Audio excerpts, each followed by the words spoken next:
আসসালামু আলাইকুম। হিন্দু ভাইদের নমস্কার। আজকে বিশেষ একটি গুরুত্বপূর্ণ বিষয় নিয়ে আপনাদের মুখোমুখি হয়েছি। আমাদের গোপালগঞ্জের যত সাংবাদিক ভাইরা আছে, আপনাদের উদ্দেশ্যে আমার হিন্দু সনাতনী ধর্মের শারদীয় দুর্গাপুজো উপলক্ষে কিছু কথা বলতে চাই। সেটা হলো, আপনারা জানেন সনাতন ধর্মাবলম্বীদের সবচেয়ে বড় ধর্মীয় উৎসব শারদীয় দুর্গাপূজা উৎসবে বেঁধেছে সনাতন ধর্মাবলম্বী এবং প্রিয় গোপালগঞ্জবাসী। আমি তাদের সর্বদা মঙ্গল কামনা করি। আপনারা জানেন স্বাধীনতার পর এ আসনে কখনো সুষ্ঠু নির্বাচন হয়নি। তারপরেও আমি যে কয়েকবার নির্বাচন করেছি সবচেয়ে বেশি ভোট পেয়েছি হিন্দু সম্প্রদায় থেকে। সেজন্য আমি হিন্দু সম্প্রদায়ের মানুষের প্রতি বিশেষভাবে কৃতজ্ঞ। আমি অতীতে তাদের সাথে ছিলাম, ভবিষ্যতে থাকব। এ লক্ষ্যে দেশনেত্রী বেগম খালেদা জিয়া, তারুণের অহংকার তারেক রহমান এবং আমার ব্যক্তিগত পক্ষ থেকে আপনাদের শারদীয় দুর্গাপুজোর শুভেচ্ছা ও উপহার দিয়ে বিভিন্ন মণ্ডপে হাজির হচ্ছি। প্রতিটি মণ্ডপে নেতা কর্মীদের দিয়ে কমিটি করে স্বেচ্ছাসেবার তাদের কাজ করিয়েছি, যাতে শান্তিপূর্ণভাবে পূজা উদযাপিত হয়। আমি ব্যক্তিগতভাবে চাই যে বাংলাদেশের 64টা ডিস্ট্রিক্টের মধ্যে গোপালগঞ্জ একটা অন্যরকম ডিস্ট্রিক্ট। এখানে আমরা হিন্দু, মুসলমান, বৌদ্ধ, খ্রিস্টান একসঙ্গে মিলে বসবাস করি। আগামীতে যে নির্বাচন হবে সেই নির্বাচনে আমি ভোট যুদ্ধে 3বার অবতীর্ণ হয়েছিলাম।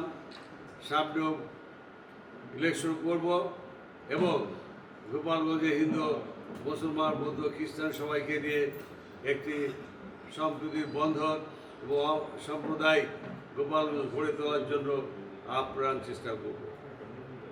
এবং গোপালগঞ্জে আমরা একটা কথা বলতে পারি যে বাতির নিচে অন্ধকার। গোপালগঞ্জে বহু ছেলেমেয়ে লেখাপড়া শিখে তারা চাকরি বাকরি পায় না।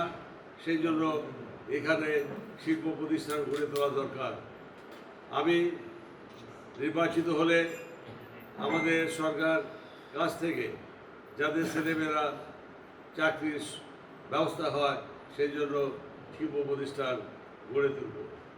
আজকে ছেলেরা খেলাধুলার অভাবে মাদক শক্তিতে দিকে যাচ্ছে, যাতে মাদক মুক্ত গোপালগঞ্জ গড়া যায়, চাঁদাবাজ মুক্ত গোপালগঞ্জ গড়া যায়। আমি সেটাই চেষ্টা করব। এবং গোপালগঞ্জে আপনাদের উদ্দেশ্যে বলতে চাই, গোপালগঞ্জে এমপি হই আর না হই, জননেতা না হই আর না হই, আমি চাই এদেশের মানুষের জন্য কিছু করার। গরিব দুঃখী মেহনতি মানুষ, বিধবা, এতিম, যারা গরিব ছাত্রছাত্রী আছে পড়াশোনা করতে পারে না, তাদের পাশে দাঁড়াতে চাই। এই লক্ষ্য নিয়েই আজকে গোপালগঞ্জের রাজনীতি আমি করছি। আমার এই রাজনীতিতে সবাই একসঙ্গে ঐক্যবদ্ধভাবে আমরা মিলেমিশে কাজ করব। এখানে দ্বিধা, দ্বন্দ্ব, হিংসা, বিদ্বেষ কিছুই থাকবে না। এখানে মানুষের সেবা যারা করবে তাদেরই আমরা একটি গোপালগঞ্জের একটি রাজনৈতিক প্ল্যাটফর্ম বা সামাজিক বন্ধন গড়ে তুলব, যেখানে সম্প্রীতির বন্ধন গড়ে তোলা হবে। এবং আমরা গোপালগঞ্জের যারা বিভিন্ন এলাকায় মুরব্বী আছে, শুভানুধ্যায়ী আছে, যাদের কথা মানুষ শুনে, তাদের অবহেলিত বঞ্চিত বিভিন্ন মসজিদ, মাদ্রাসা, এতিমখানা, মন্দির লোকজনদের নিয়ে আমরা প্রত্যেকটি আমাদের শহীদ রাষ্ট্রপতি জিয়াউর রহমান যে কথা বলতেন, আমরা গ্রাম্য কমিটি গড়ে তুলব এবং তাদের নেতৃত্বেই বাংলাদেশে গোপালগঞ্জে আমাদের পরিচালিত হবে। এখানে কোনো রাজনৈতিক সেন্টার বা ছত্রছায়া কেউ অংশগ্রহণ করতে পারবে না। আমি আপনাদের কাছে আরেকটি অনুরোধ জানাই যে গত 17 বছর গোপালগঞ্জ বিএনপি করতে গিয়ে আমি ব্যক্তিগতভাবে অনেকগুলো মিথ্যা মামলার ষড়যন্ত্রে মামলা হয়েছে এবং আমার বাড়িঘর হামলা হয়েছে, এখানে গাড়ি ভাঙছে, নারী পুরুষের উপর নির্মমভাবে অত্যাচার করা হয়েছে।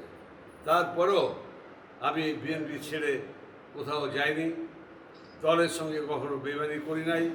দলের দুর্দিনে যারা ছিল না গোপালগঞ্জে, অনেক বাঘা বাঘা নেতা যারা গোপালগঞ্জের বিএনপির রাজনীতি করতো, ওই সময় তাদের খুঁজে পাওয়া যায়নি। আজকে বিএনপির সুদিন অপেক্ষা করছে, তাদের সম্বন্ধেও আপনারা জানেন এবং আপনারা একটু লেখালেখি করলে আমাদের জন্য ভালো হবে এবং সত্য উন্মোচিত হবে।